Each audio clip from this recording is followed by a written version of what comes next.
और अब सीधे इजराइल का रुख करेंगे, जहां पर प्रधानमंत्री नरेंद्र मोदी दौरे पर हैं। नेतन्याहू कुछ कह रहे हैं, सुन लेते हैं। First time, so it was a great first date, not only with the food, the date was excellent too. So obviously I'm indebted to you, as are my children, and I want to tell you how deeply and from the heart we feel both our personal friendship and the friendship between our governments and our peoples, and may this continue and flourish and strengthen, as I'm sure it will as a result of this visit. Thank you, Narendra, and thank you all. Thank you.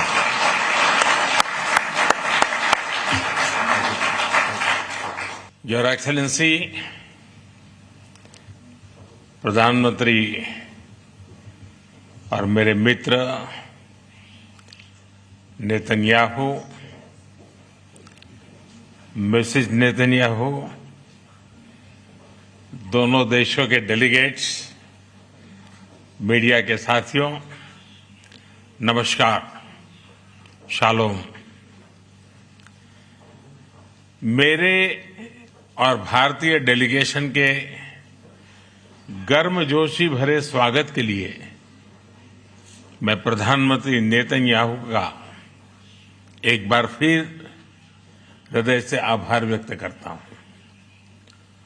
9 वर्ष पहले मुझे Israel की यात्रा करने वाले पहले भारतीय प्रधानमंत्री बनने का सौभाग्य मिला था। एक बार फिर इजरायल की ऐतिहासिक भूमि पर कदम रखना मेरे लिए गर्व और भावुकता का क्षण है। कल मुझे इजरायल के पार्लियामेंट को संबोधित करने का अवसर मिला। वहां मुझे speaker of the Knesset medal से भी सम्मानित किया गया। मैं इस सम्मान के लिए क्नेसेट स्पीकर महोदय, मेरे मित्र प्रधानमंत्री नेतन्याहू और इजरायल के लोगों का हार्दिक आभार व्यक्त करता हूं और इसे 140 करोड़ भारतवासी और भारत इजरायल मित्रता को मैं समर्पित करता हूं। फ्रेंड्स, हमारे संबंध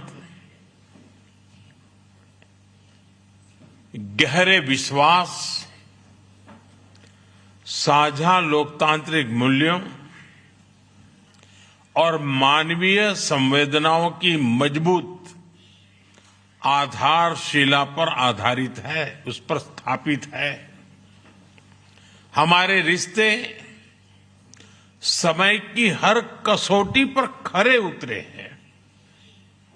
आज हमने अपनी टाइम टेस्टेड साझेदारी को स्पेशल स्ट्रेटेजिक पार्टनरशिप का दर्जा देने का ऐतिहासिक निर्णय लिया है।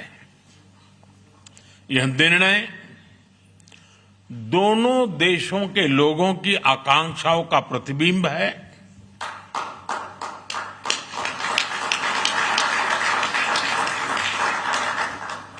फ्रेंड्स, आज की बैठक में हमने अपने सहयोग को नई दिशा और तेज गति देने पर चर्चा की। हमारा आर्थिक सहयोग ग्रोथ, इनोवेशन और शेयर प्रॉस्पेरिटी का इंजन बना हुआ है। आपसी निवेश को बढ़ावा देने के लिए हमने पिछले वर्ष बायलैटरल इन्वेस्टमेंट एग्रीमेंट किया। हम शीघ्र ही एक mutually beneficial free trade agreement को भी अंतिम रूप देंगे। टेक्नोलॉजी हमारी भावी साझेदारी का केंद्र है।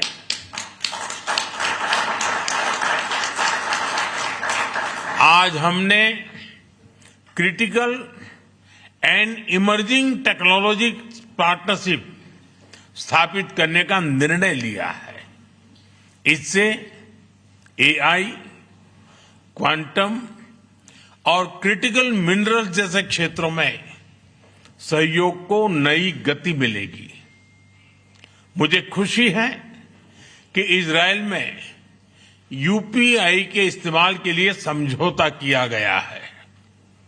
डिजिटल हेल्थ के क्षेत्र में भी हम अपने अनुभव साझा करते हुए लोगों के जीवन में सुधार लाने के लिए प्रतिबद्ध हैं। रक्षा के क्षेत्र में हमारा दशकों पुराना विश्वसनीय सहयोग रहा है। पिछले वर्ष हुए एमओयू से इसमें नए आयाम जुड़ेंगे। हम मिलकर जॉइंट डेवलपमेंट, जॉइंट प्रोडक्शन और ट्रांसफर ऑफ टेक्नोलॉजी की दिशा में आगे बढ़ेंगे। साथ ही हम सिविल न्यूक्लियर एनर्जी और स्पेस जैसे क्षेत्रों में भी सहयोग आगे बढ़ाएंगे। फ्रेंड्स, दोनों देशों के बीच कृषि सहयोग का लंबा और सफल इतिहास रहा है। आज हमने इस सहयोग को फ्यूचरिस्टिक दिशा देने का संकल्प लिया है। इजरायल के सहयोग से भारत में स्थापित सेंटर्स ऑफ एक्सीलेंस हमारी मित्रता के उत्तम उदाहरण है। इनकी सफलता देखते हुए हमने इनकी संख्या 100 तक ले जाने का 100 तक ले जाने का लक्ष्य निर्धारित किया है। इस दिशा में एक कदम और बढ़ाते हुए विलेजेस ऑफ एक्सीलेंस बनाने पर भी काम कर रहे हैं। इससे इजरायली टेक्नोलॉजी भारत के गांव-गांव तक पहुंचेगी और लाखों किसानों की आय और उत्पादकता में बहुत बढ़ोतरी होगी। हम मिलकर फ्यूचर रेडी फार्मिंग सॉल्यूशंस भी विकसित करेंगे। भारत में India Israel innovation centre for agriculture की स्थापना इस सहयोग के लिए मजबूत आधार प्रदान करेगी। फ्रेंड्स, हमारे पीपल टू पीपल टाइज हमारे संबंधों का एक महत्वपूर्ण स्तंभ है। 2023 में हुए मैन पावर मोबिलिटी एग्रीमेंट के माध्यम से भारत ने इजरायल के कंस्ट्रक्शन और केयर गिवर सेक्टर्स में महत्वपूर्ण योगदान दिया है। भारतीय कामगारों ने अपनी मेहनत, प्रतिबद्धता और कौशल से विश्वास अर्जित किया है। मुझे खुशी है कि इस सहयोग का विस्तार कॉमर्स और सर्विसेज जैसे क्षेत्रों में भी किया जा रहा है। दोनों देशों के युवाओं, रिसर्चर्स और इनोवेटर्स को जोड़ना हमारी मुख्य प्राथमिकता रही है। इस दिशा में आज हम इंडिया इजराइल एकेडमिक फोरम की स्थापना कर रहे हैं।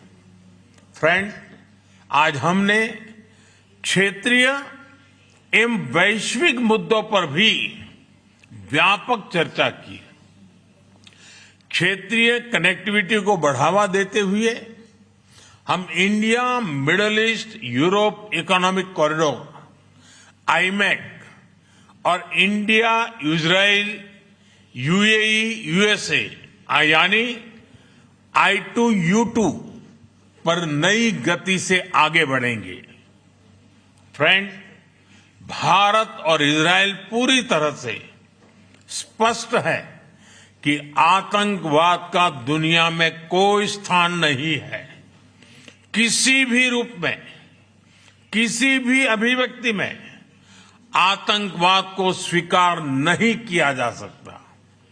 हम कंधे से कंधा मिलाकर आतंकवाद और उनके समर्थकों का विरोध करते रहे हैं और आगे भी करते रहेंगे।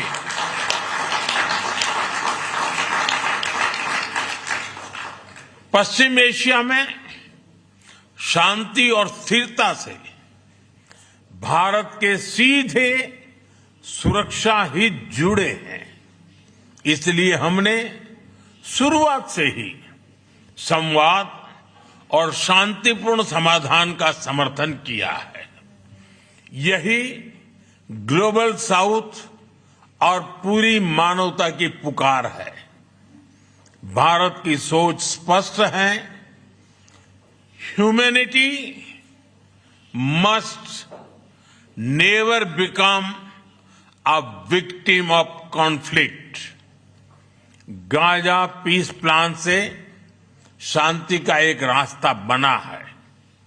भारत ने इन प्रयासों का पूर्ण समर्थन किया है।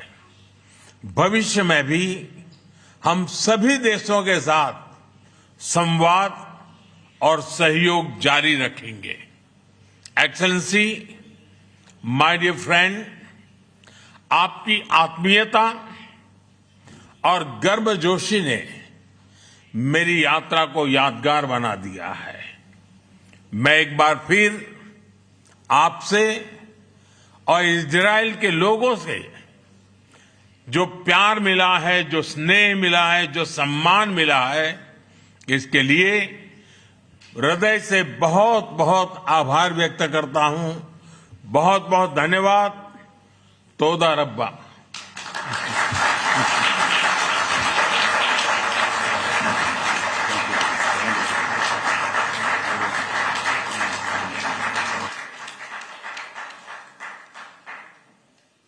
जी न्यूज़ के साथ इस समय फॉरेन एक्सपर्ट दीपक वोरा मौजूद हैं।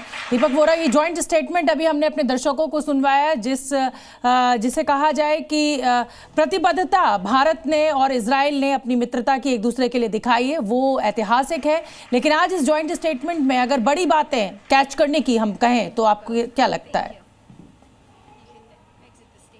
बहुत बहुत धन्यवाद। बहुत अच्छा लगता है जब आपके साथ होता हूँ और ख़ासतौर आपके शानदार चैनल पर जब उस देश की बात करते हैं जिसका एक उसकी खास जगह है मेरे दिल में। बता देता हूँ बेटा, कहने में कोई हर्ज नहीं है कि मेरे एक्सटेंडेड परिवार में एक दामाद है, वो यहूदी है। सो हमारे संबंध तो बहुत करीब के हैं इनके साथ। अब मैं बताता हूँ आज जो उसने बात की है, इजराइल जहाँ जीता है, जिस जगह पे उसको स्थापित किया गया है, हर तरफ उसके दुश्मन थे, वो अकेला था। वहां पर अरब मुस्लिम देश थे, वो नहीं चाहते थे कि इजराइल जिंदा रहे। कई जंग उसने लड़े हैं। हमारी जो स्थिति है वो भी एक वोलेटाइल रीजन में है। एक तरफ जिहादिस्तान है, दूसरी तरफ चीनास्तान है, कभी कभी बांग्लादेश भी बोल पड़ता है, श्रीलंका भी कुछ ना कुछ कह देता था।